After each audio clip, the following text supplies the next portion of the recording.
로마서 1장 19절, 20절 두 절입니다. 신약성경 240페이지에 있습니다.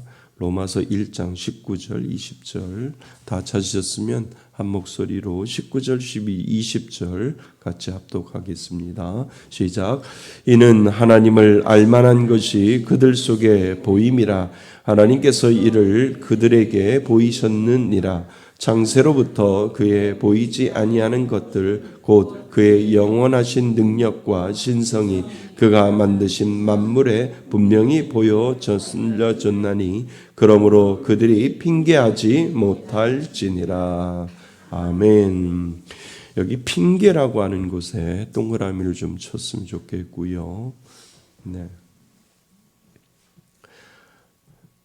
그 다음에 그가 만드신 만물에 분명히 보여 알려졌나니 라는 부분에 밑줄을 치시면 좋을 것 같습니다. 우리는 하나님이 있다 없다 우리는 핑계 댈 수가 없어요. 하나님은 계셔요. 우리의 미련함 때문에 하나님이 안 계신다라고 하고 알면서도 없다라고 얘기하고 이러는 거지. 하나님은 분명히 우리들에게 말씀하셨거든요. 내가 너한테 다 보여줬다. 내가 너한테 다 보여줬는데 너는 핑계댈 이유가 없다. 이렇게 말씀을 하시거든요. 그래서 그 핑계가 그 핑계입니다.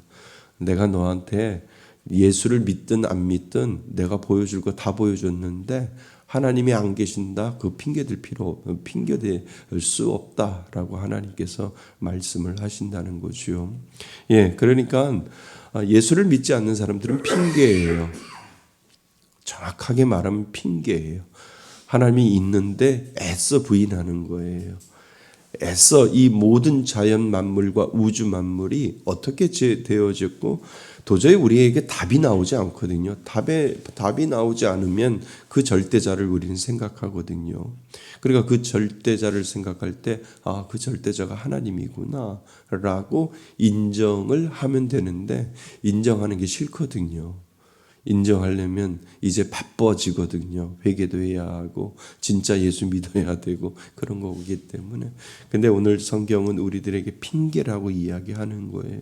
내가 다 알려줬다는 거예요. 성경을 통해서도 알려줬지만 이 모든 세상을 돌아가는 것을 통해서 내가 너에게 다 알려줬는데 모른다고 너는 핑계치 못할 거다라고 하나님께서 말씀을 하시는 거죠. 우리 인간은 염색체로 되어 있잖아요. 이 염색체는 아무리 과학자가 연구해도 만들어낼 수가 없대요. 이 염색체도 인간이 숨을 쉬고 인간이 이 땅을 살아갈 때 이 염색체를 가지고 염색체라고 하는 것을 이제 발견했지요.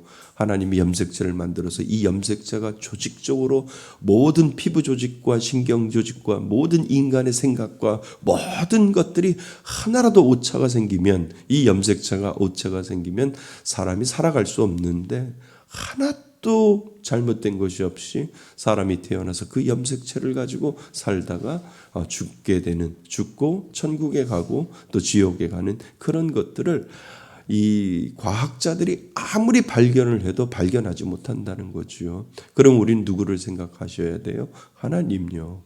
하나님이 이 염색체를 만들어서 사람들이 그러니까 우리 인간이 넘지 못할 부분들이 있단 말이에요. 넘지 못할 부분. 생명에 대해서 넘지 못하잖아요. 어느 순간에 어느 시점에 이 영혼이 우리 아이가 수정이 되어서 아이가 탄생할 때 영혼이 어느 시점에 들어가느냐, 수정이 되는 동시에 영혼이 들어가느냐, 아니면 수정이 되고 나서 얼마 후에 그 영혼이 생겨나느냐, 그냥 고기 덩어리에 그냥 살 덩어리에 불과한 이 아이가 그 탯줄이 그 어느 시점에서 그 영혼이 들어가느냐 모른다는 거예요. 그리고 그 영혼의 시점이 어느 순간에 이것이 되어지는지도 아무도 모른다는 거예요. 그럼 우리는 알잖아요. 누구를 생각해요?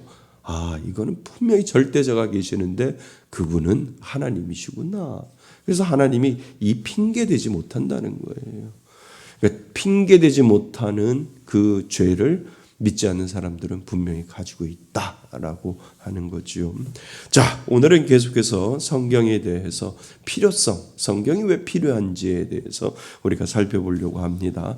제목을 잘못 썼어요. 제가 이렇게 뻔히 보니까 잘못 썼어요. 성경은 왜 필요한가? 성을 지우셔야 돼요. 성경은 왜 필요성한가가 아니라 성경은 왜 필요한가? 이렇게 있어요. 성경은 왜 필요한가에 대해서 우리가 하나하나 살펴보려고 합니다. 1번, 2번, 3번까지는 아주 당연한 이야기예요. 그래도 1번, 2번, 3번을 써놔야 4번, 5번이 넘어갈 수 있기 때문에 1번, 2번, 3번까지는 아주 가볍게 넘어가시고 4번부터 5번, 4번, 5번은 좀 생각하셔서 넘어가시면 될 것 같습니다. 자, 왜 하나님은 우리들에게 성경을 주셨는지 성경에 대한 필요성을 다시 한번 생각해 보려고 합니다. 우리는 매주 예배 시간마다 성경을 읽고 말씀을 듣고 묵상합니다. 성경은 우리에게 왜 필요한가? 그리고 이러한 질문할 수도 있습니다. 성경이 없으면 하나님을 알 수 없는가? 우리는 이 두 가지를 분명히 정리하려 합니다. 그럼 질문 한번 해볼게요. 성경이 없으면 하나님을 알 수 없는가요?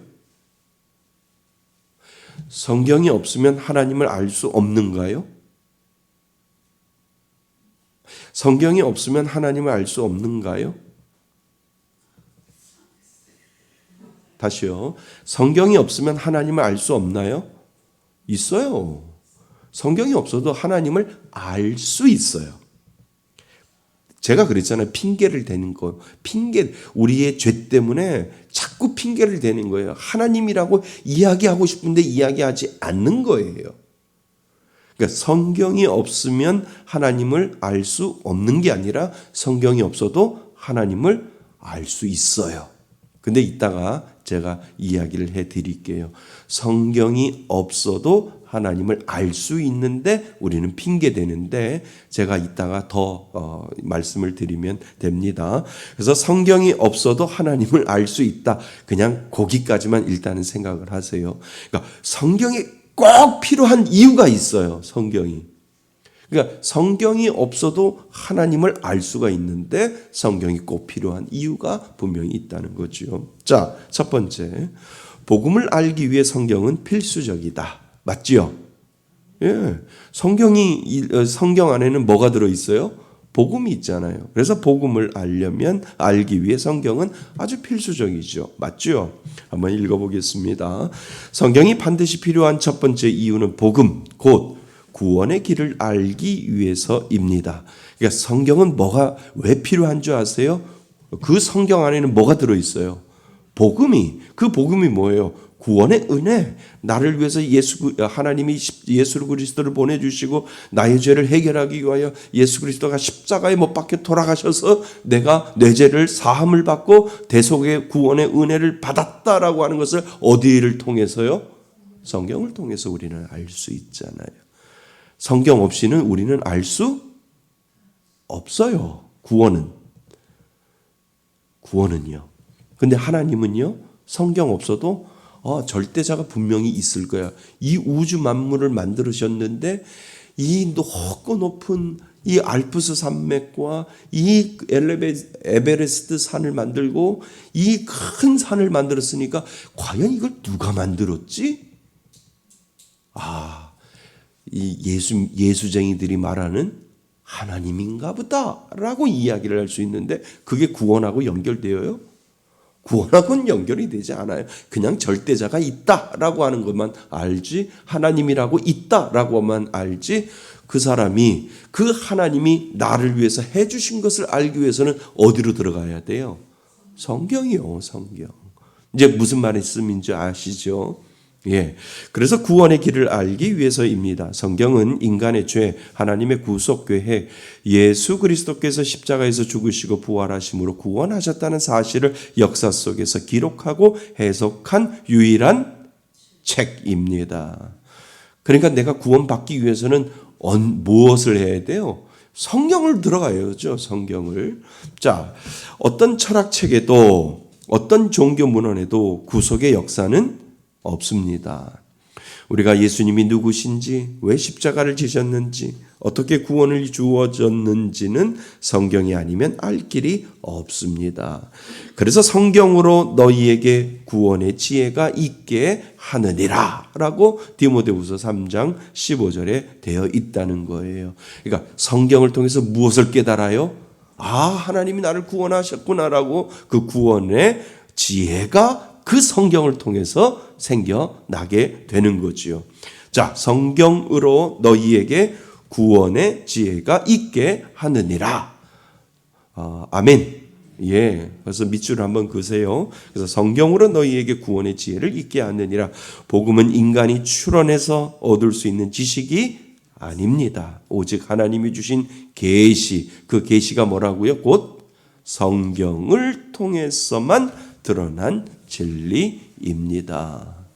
자, 복음을 알기 위해서는 어디를 봐야 돼요? 성경을 통해서 알기 때문에 복음을 알기 위해서는 성경은 필수적이다. 이거는 기억하시면 되죠. 당연한 겁니다. 자, 2번. 성경은 영적인 삶을 유지하는데 필수적이다. 그러니까 성경을 통해서 죄를 깨닫게 되고 그 죄를 통해서 하나님이 이 땅에 오셔서 나의 죄를 해결해 주셨다라고 하면 그 죄를 피하고서 살 수 있는, 그 죄를 건너뛰어서 살 수 있는 것은 뭐를 통해서? 성경을 통해서 영적인 삶을 유지하는데 필수적이다. 아멘이죠. 예. 예수님은 사람이 떡으로만 살 것이 아니요 하나님 입으로부터 나오는 모든 말씀으로 살 것이라고 말씀하셨습니다. 육체는 음식이 없으면 죽습니다. 영혼 역시 뭐가 없이? 말씀 없이 생명을 유지할 수 없습니다. 우리가 기도할 수 있는 힘, 죄를 이길 능력, 시험을 견디는 믿음, 위로를 얻는 소망, 이 모든 것은 어디에서? 말씀에서 흘러나옵니다. 아멘이시죠? 그래서 우리가 매일같이 말씀을 통해서 읽고 그 말씀대로 살려고 해서 시험도 이겨보고 죄도 이길 능력도 있고 위로를 얻을 소망도 있고 이 모든 것들은 말씀에서 흘러나오게 되는 것을 알게 되죠. 그러니까 말씀이 나를 인도하는 거예요. 등불이 된다고 그러잖아요. 내 발에 등불이요 라고 우리가 고백하는 이유는 세상의 도덕으로 세상의 윤리로 사는 것이 아니라 하나님의 말씀으로 내가 오늘도 거룩하고 정결하고 하나님 순전한 마음으로 살겠습니다 라고 하는 그 고백을 우리가 할 수 있게 되는 거지요. 그래서 성경 없는 영적 생활은 마치 호흡 없는 생명과 같습니다. 그래서 우리 그러잖아요. 살았다고 해서 다 산 것이 아니다. 하나님의 말씀대로 살아가는 것이 사는 것이다. 아멘.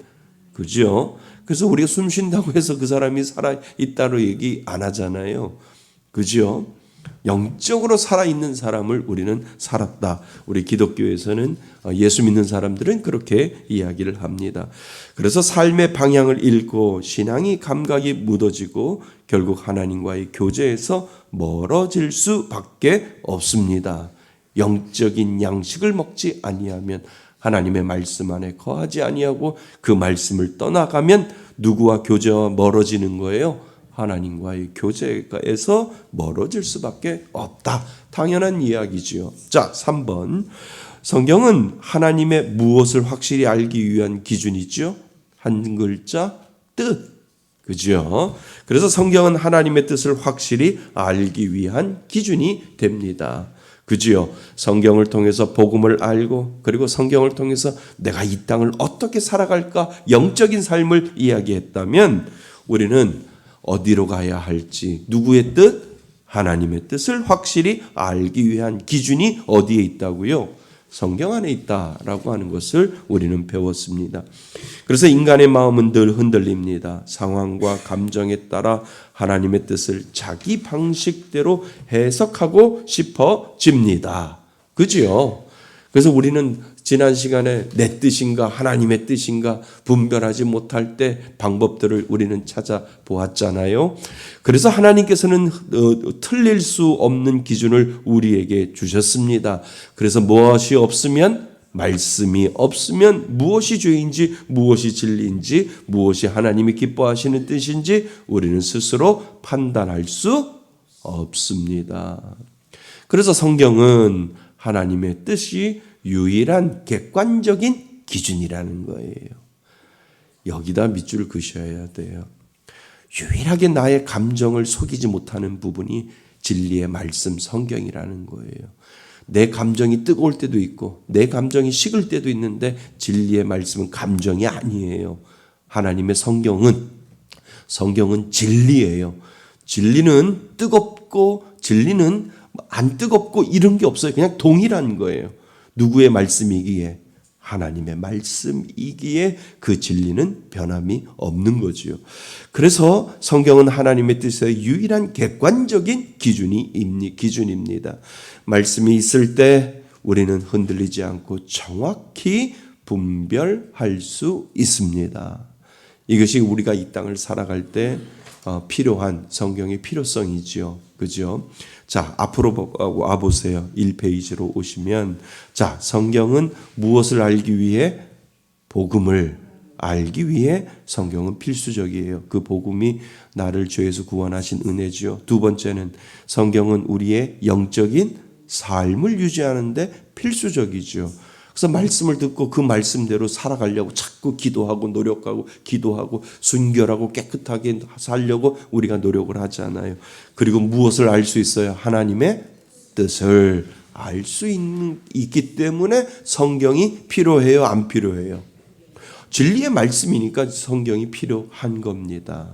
여기까지 우리가 왔습니다. 자, 4번, 5번 중요합니다. 4번 보십시오.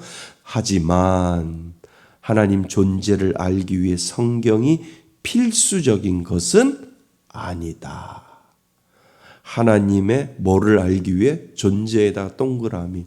하나님이 있고 없고를 알기 위해 성경이 꼭 필요한 것, 필수적인 것은 아니다. 제가 이따가 대충 얘기했잖아요. 아까 한번 보겠습니다.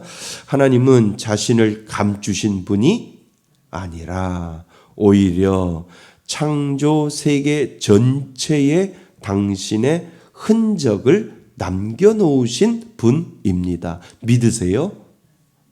믿잖아요. 우리가 어디 멋있고 아름답고 정말 경이로운 데를 가면 주 하나님 지으신 모든 세계 우리 나오잖아요. 자동적으로. 믿지 않는 사람들은 뭐라 그래요? 와, 이 멋있는 광경을 누가 만들었을까? 이렇게 생각하잖아요.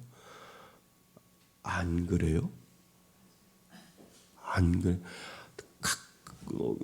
아니 중국 같은 데마도 가보면 야, 이 높은 산 이거 누가 만들었지?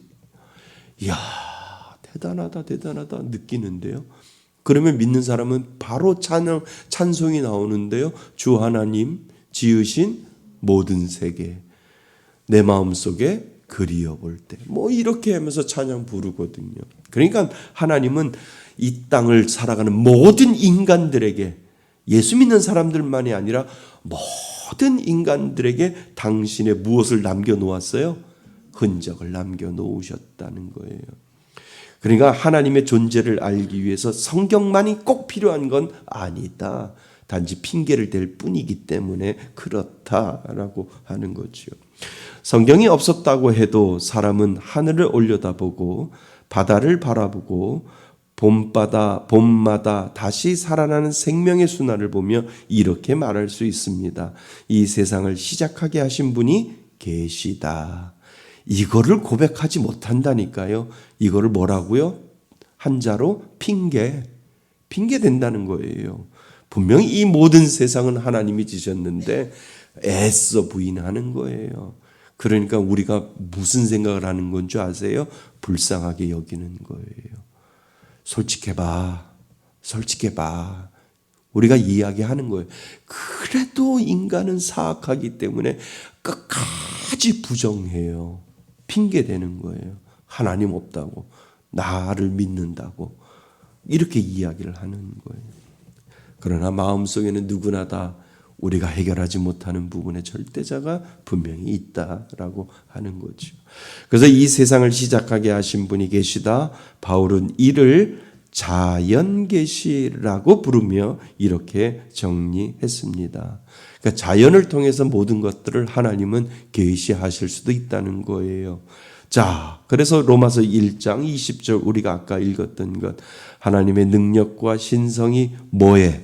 만물에, 만물이라고 동그라미를 치시고요. 만물에 분명히 보여 알게 되었다라고 분명히 로마서 1장 20절에 되어 있잖아요. 1장 20절 한번 읽어보세요. 시작. 장세로부터 그의 보이지 아니하는 것들 곧 그의 영원하신 능력과 신성이 그가 만드신 만물에 분명히 보여 알려졌나니 그러므로 그들이 핑계하지 못할지니라. 아멘. 하나님은 모든 만물에 뭐를 남겨놓으셨어요? 흔적을 남겨놓으셨어요.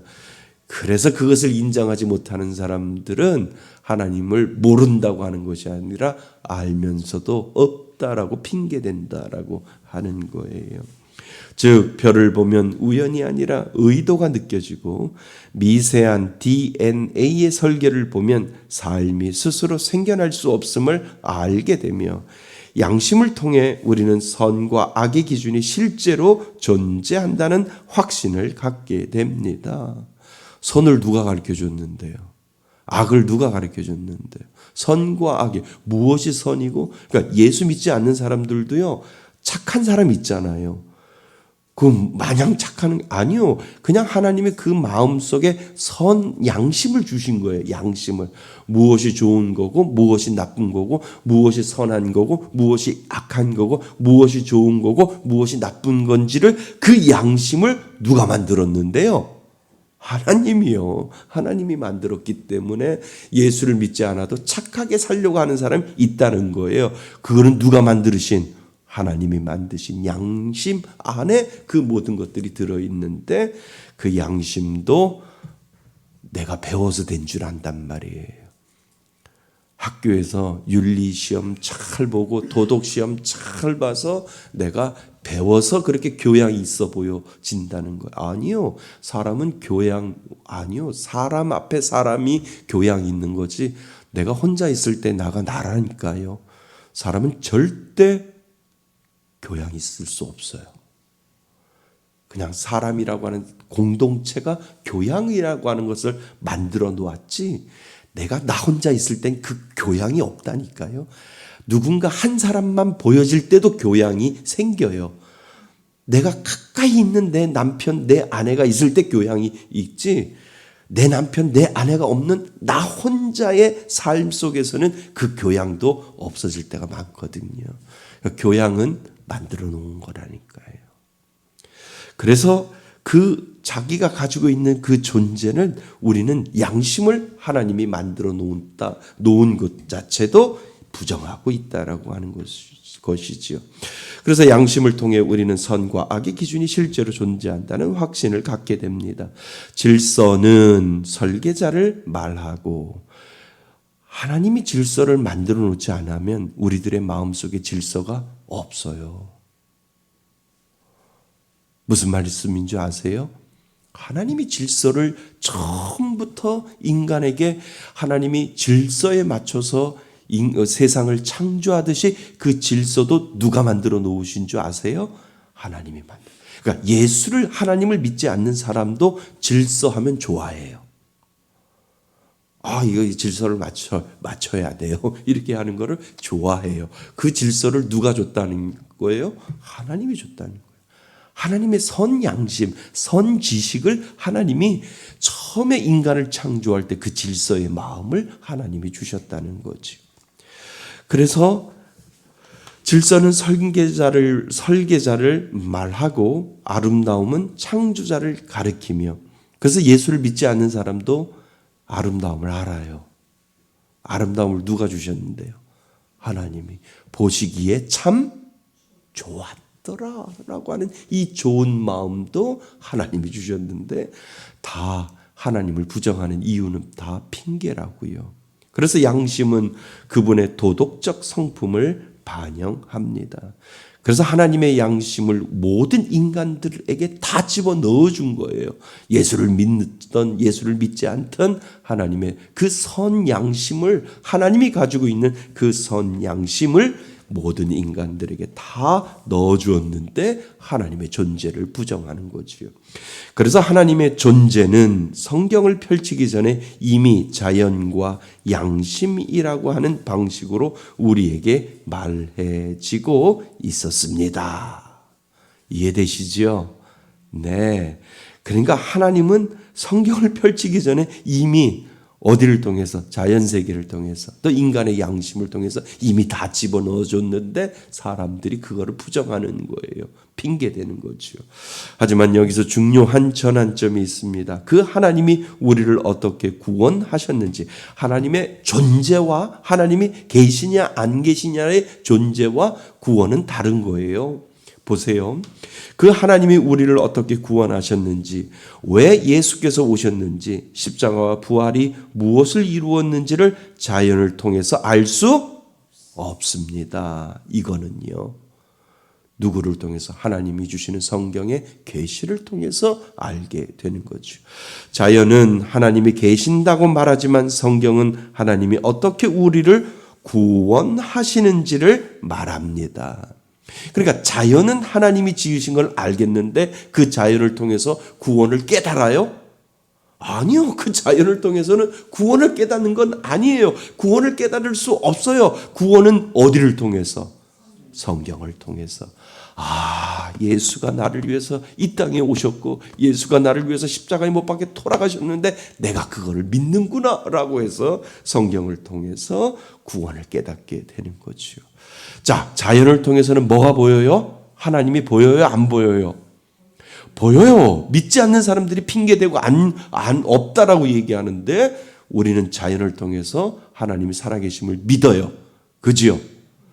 그러면 그 안에 구원이 있어요? 없어요. 구원은 어디요?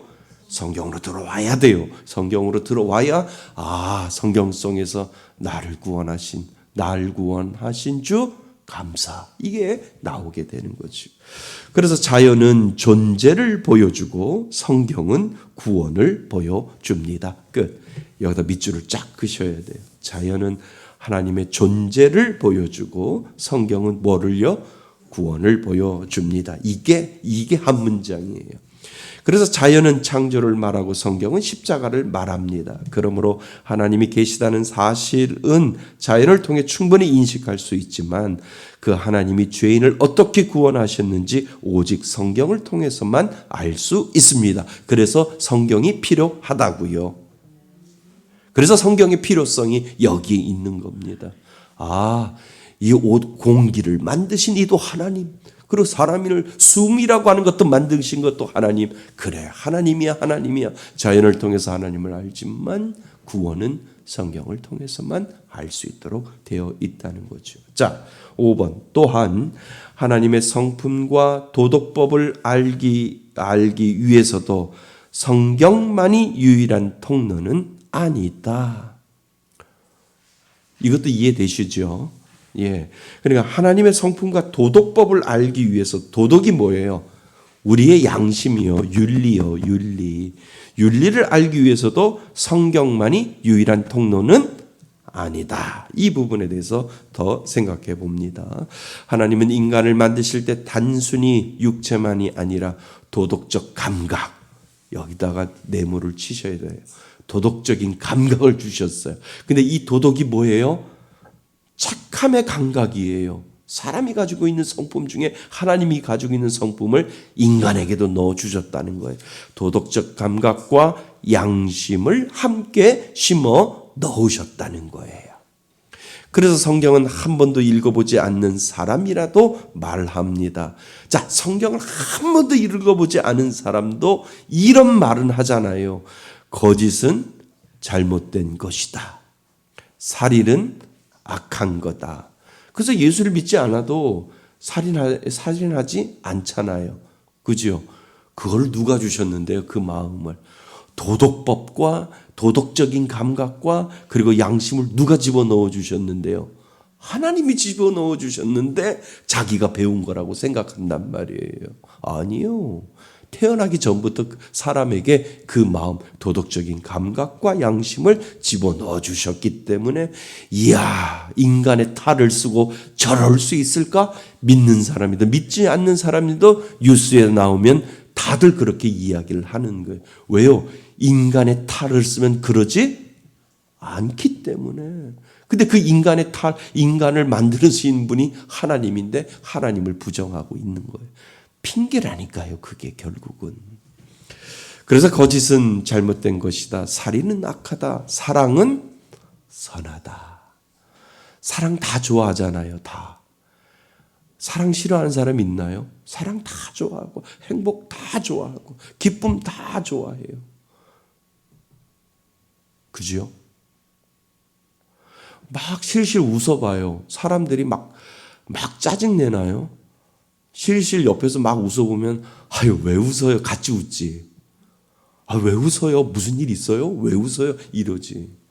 막 실실 웃는데 옆에 와서 막 화를 내면서 왜 웃어요? 막 그래요? 안 그래요. 절대 안 그래요. 내가 실실 웃으면 아유 목사님 왜 웃으세요? 무슨 좋은 일이 있으세요? 이러지. 막 얼굴을 막 화를 내면서 목사님 그렇게 웃어도 되는 거예요? 막 안 그래요. 그 웃음 같이 나눠요. 이게 하나님이 심어 놓으신 감각이라니까요. 하나님이 심어 놓으신 양심이라니까요. 그래서 살인은 악하다, 사랑은 선하다, 정의는 존중받아야 한다. 이것은 교육이나 문화 이전에 공통적으로 작동하는 내면의 법입니다. 이 법을 누가 만들었다고요? 하나님이요. 바울은 이것을 이렇게 설명합니다. 그 양심이 증거가 돼야 라고 되어 있다는 거죠. 즉 모든 사람에게는 하나님의 선하심과 공의를 희미하지만 확실하게 반영한 도덕의 흔적이 남아 있습니다. 그러니까 누구에게나 다 집어넣었다니까요. 하나님이. 단지 핑계대서 하나님 없다라고 이야기를 하는 거지. 양심은 하나님의 거룩하심을 비추고 정의감은 하나님의 공의를 말하며 사랑에 대한 갈망은 하나님의 선과 자비를 드러냅니다. 그래서 예수를 믿지 아니하여도 공의를 말하고 선을 말하고 착함을 이야기하고 도덕을 이야기하는 모든 사람들은 그 마음을 누가 만들었는지 깨달으셔야 된다는 거예요. 하나님이 주셨다는 거예요. 세상에 존재하는 선한 가치들, 희생과 사랑의 감동, 정의에 대한 분노, 악에 대한 본능적 거부감은 단순한 본능이 아니라 하나님의 성품이 새겨진 아주 좋은 말이에요. 흔적이에요. 그러면 예수를 믿든 믿지 않든 모든 사람들에게 누구의 흔적이 있는 줄 아세요? 하나님의 흔적이 있는 거예요. 참 인간이 약하죠. 하나님의 흔적을 붙여놨는데 끝까지 하나님을 알지 못하고 끝까지 하나님을 부정하고 그리고 죽는 거예요. 근데 그 생각 해보셨어요? 하나님이 지옥에 가 있는 야 내가 너한테 이 흔적 다 내가 까서 보여줄게. 다 보여줬더니 그때서야 깨닫는 거예요. 제 마음속에 하나님의 흔적이 있었군요. 내가 왜 몰랐을까? 내가 몰랐을까라고 할 사람 엄청 많을 거예요. 엄청. 모든 인간들에게 그 모든 흔적을 하나님이 남겨주셨는데 그것을 깨닫지 못하고 그냥 왔다가 그냥 사라지는 사람들이 엄청 많을 거다라고 하는 거죠. 참 좋은 말이죠. 하나님의 성품이 새겨진 흔적입니다. 하지만 여기서 멈출 수 없습니다. 양심은 선과 악을 알려주지만 우리를 뭐 하지는 못해요? 구원하지는 못한다는 거예요. 그래서 성경 안으로 들어와야 된다는 거예요. 도덕은 하나님을 느끼게 하지만, 그지요? 도덕은 하나님을 느낄 수 있어요. 왜냐하면 그 도덕도 하나님의 흔적이 남겨져 있으니까. 그러니까 그 도덕을 통해서 하나님을 느끼게 하지만 하나님이 우리를 어떻게 구원하시는지는 알려주지 못합니다. 그래서 성경이 필요합니다. 그래서 성경의 필요성이에요. 도덕은 하나님이 계신 걸 알려주고 양심은 하나님이 만들어 놓으신 걸 알려주지만 그 도덕과 양심이 나를 뭐 하지 못한다고요? 구원해 주지 못한다는 거예요. 그래서 우리가 세종대왕을 모르는데 믿지 않는 사람들 그러잖아요. 세종대왕같이 그렇게 착한 사람, 선한 사람, 한글을 창조하신 분이 천국에 안 갔으면 나도 안 갈 거예요 라고 얘기하잖아요. 아니잖아요. 그건 아니잖아요. 그건 하나님의 영역 안에 있는 거지요. 그지요? 아무리 양심이 있다 할지라도 그 양심과 착함이 착한지 안 착한지 세종대왕을 만나봤어요. 저희들이 그냥 글로만 이런 세종대왕이 한글을 창조하셨다 그러니까 와 세종대왕이 참 착한 사람이라까지 나가지만 성품이 착한지 안 착한지 모르잖아요. 그런데 오로지 구원은 어디에서요? 말씀 안에서요. 말씀 안에서 하나님이 그 구원의 은혜를 보여주셨다는 거죠. 그래서 우리를 구원하지 못합니다. 도덕은 하나님을 느끼게 하지만 하나님이 우리를 어떻게 구원하신지는 알려주지 못합니다. 그래서 성경이 필요합니다. 자연은 창조주를 가리키고 양심은 하나님의 도덕성을 증언하지만 성경은 그 하나님이 죄인을 어떻게 구원하시는지를 설명합니다. 아멘. 예, 한번 읽어보시죠. 자연은 시작. 자연은 창조주를 가리키고 양심은 하나님의 도덕성을 증언하지만 성경은 그 하나님의 죄인을 어떻게 구원하시는지를 설명합니다. 그러므로 세상과 양심은 하나님이 선하시고 공의롭다는 사실을 보여주지만 그 하나님이 우리를 어떻게 구원하신지는 오직 뭐만 성경만이 밝힐 수 있습니다. 그래서 뭐가 필요하다고요? 성경이 필요합니다. 자, 결론. 하나님은 이 세상을 통해 존재를 알리셨고, 그지요? 자연을 통해서 다 알려주셨어요. 양심을 통해 선과 악의 울림을 남기셨습니다. 별을 보면 창조의 숨결이 느껴지고 선에 대한 감동과 악에 대한 거부감은 하나님이 마음에 새겨두신 도덕의 흔적입니다. 그러나 자연과 양심은 하나님이 계시다는 사실만 말할 뿐 그 하나님이 어떻게 우리를 구원하시는지 말해주지 못합니다. 그래서 성경이 필요합니다. 성경은 존재를 넘어 구원을 말하고 감각을 넘어 십자가와 부활을 밝히며 하나님의 마음이 우리에게 어떻게 닿는지를 알려주는 생명의 책입니다. 아멘. 그래서 우리에게 성경이 있는 게 얼마나 감사한지요. 그지요? 성경을 읽고 성경이 들리고 성경을 말하고 성경을 묵상하고 성경을 암송하는 모든 과정이 내 옆에 와 있기 때문에 우리는 누구를 알 수 있습니까? 살아계신 하나님의 구원의 하나님을 우리는 깨닫게 된다는 거지요. 그 은혜가 우리 가운데 있는 줄 믿습니다. 예. 자, 오늘 주신 말씀을 가지고 우리 하나님 앞에 잠시 기도하고 마치겠습니다. 하나님, 내 곁에 성경을 알게 하여 주시고 성경을 통하여 깨닫게 하여 주시고 구원의 은혜를 알게 하여 주신 것 감사드립니다. 오늘 주신 말씀을 가지고 하나님 앞에 감사의 기도를 드리고 하나님 말씀 가운데 더 깨달음, 구원의 은혜가 더 확실히 우리들 가운데 주님 앞에 가는 그날까지 최선을 다하여 말씀 가운데 거하는 귀한 자녀 되겠습니다. 고백하시고 하나님 앞에 잠시 기도합니다.